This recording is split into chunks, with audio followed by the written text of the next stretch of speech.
Vamos a dar inicio a la serie introductoria de este libro que es María en la Eucaristía y el final de los tiempos.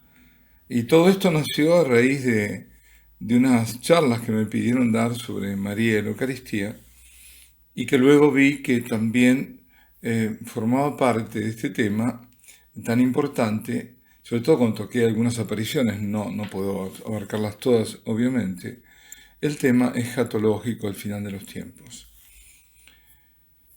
Y comenzaría diciendo esto, la relación de la Santísima Virgen con la Eucaristía. No existe unión más perfecta que la del Señor con su Madre, porque no existe santidad mayor de una criatura humana que la de la Virgen Madre. La unión íntima en la carne del Hijo de Dios, hecho hombre, María, se prolonga en la Eucaristía. Ella es la madre del Verbo Divino encarnado en su seno, y ella es la primera adoradora. Ella es el modelo y la madre de la Iglesia. Ella es, en palabras de San Juan Pablo II, la mujer de la Eucaristía. En los Evangelios nada se dice sobre la presencia de la Madre del Señor en la Última Cena.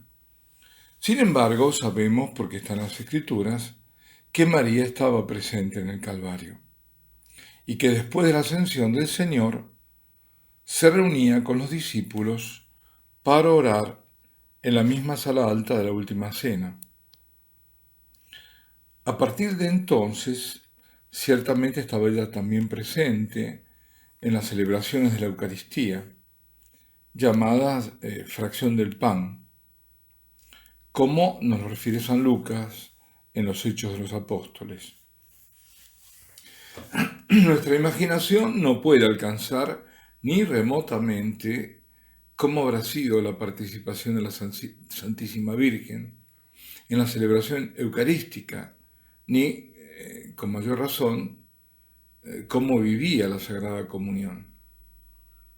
Sí, en cambio, es posible recrear el gesto corporal de adoración cuando recibía el cuerpo de su Hijo en la comunión sacramental.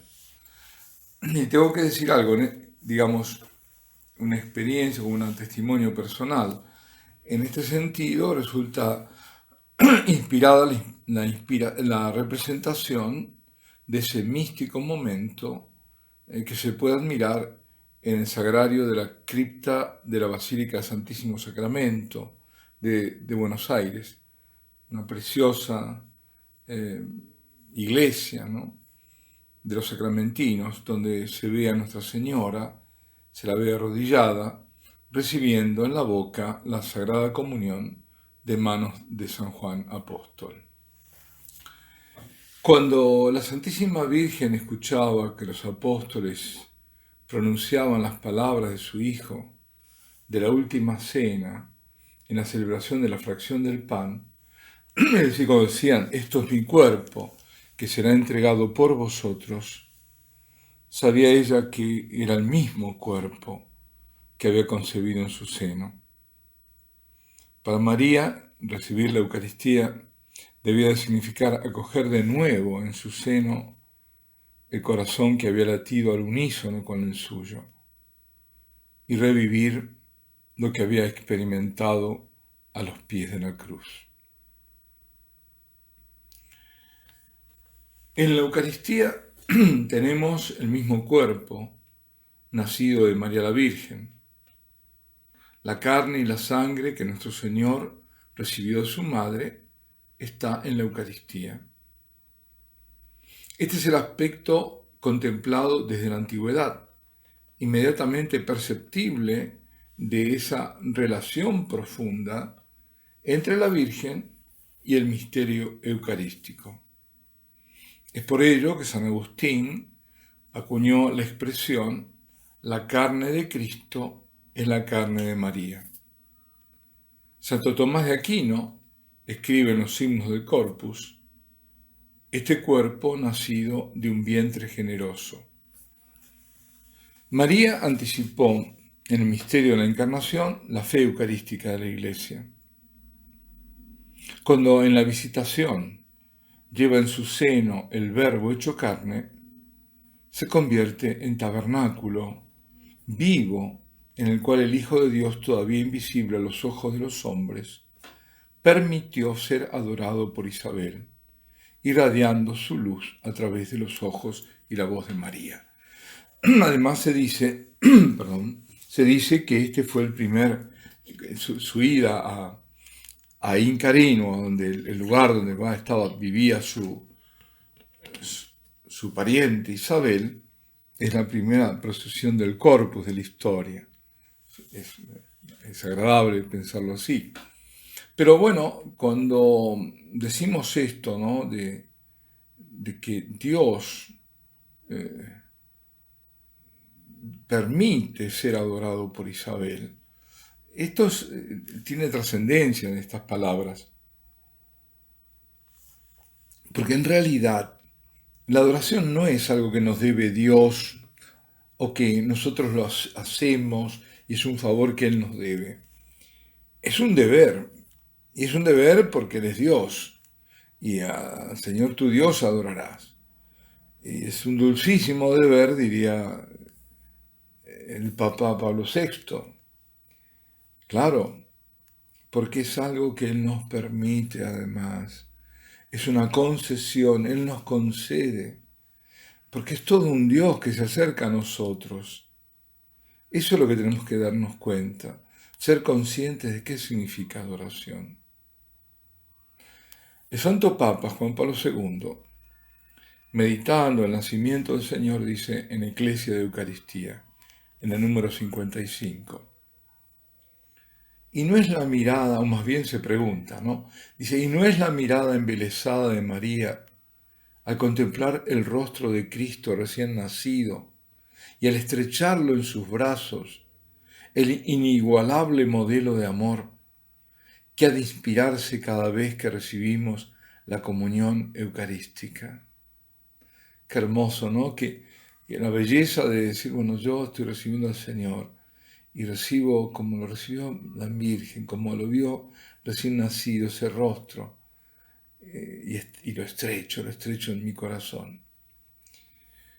Podríamos decir que lo que para nosotros es sobrenatural era connatural a la Virgen, porque era inhabitada de la plenitud de la gracia y poseía por lo tanto una plenitud de fe. Por tal motivo, ninguna otra criatura pudo ni podrá jamás tener un conocimiento, una comprensión tan elevada del misterio eucarístico como lo tuvo la Madre del Señor. Baste pensar en el hecho de haber experimentado en sí misma la concepción virginal del Hijo de Dios. Por el vínculo estrechísimo entre la encarnación del Verbo y la Eucaristía, se deduce que la Virgen ha practicado su fe eucarística antes incluso de la institución de este augusto sacramento. Sin embargo, también esto hay que decirlo, a pesar de todas las prerrogativas marianas, su fe fue muy probada. Porque si Dios exaltó a su madre, es igualmente cierto que durante su vida terrenal no le librará de la experiencia del dolor o la fatiga o las pruebas de fe. Por cierto, tenemos que admitir que la fe de la Virgen fue severamente probada cuando presenció la terrible pasión, la muerte de su Hijo. Ella sufrió la más grande y severa prueba en la historia de la humanidad. Y de esa prueba salió totalmente victoriosa. Por eso resulta triste y hasta blasfemo mostrar a la Madre de Dios en rebelión ante la cruz del Hijo o no aceptando su pasión.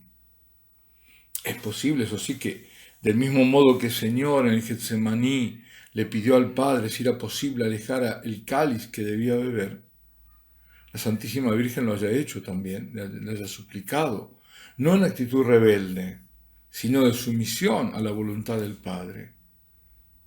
Nunca, pero nunca debemos olvidar que María no conoce el pecado, ni por su concepción inmaculada, ni por su vida de total pureza, ni tampoco ignorar que su adhesión a la voluntad de Dios es absoluta. Así como el Verbo eterno se encarnó para, desde su humanidad, ser el Salvador de los hombres, análogamente, la Virgen fue creada y por su libre aceptación y obediencia preparada para participar de la salvación que su Hijo cumpliría en la hora de su pasión y muerte. A lo largo de su vida terrenal, ella abraza la cruz junto al Hijo, al extremo que la cruz de Cristo es la misma de la Madre, y por eso, con todo derecho, por su participación en la obra salvífica, cuyo culmen es el Calvario, María es a título pleno corredentora. Alabado sea el Santísimo Sacramento del altar y Ave María Purísima.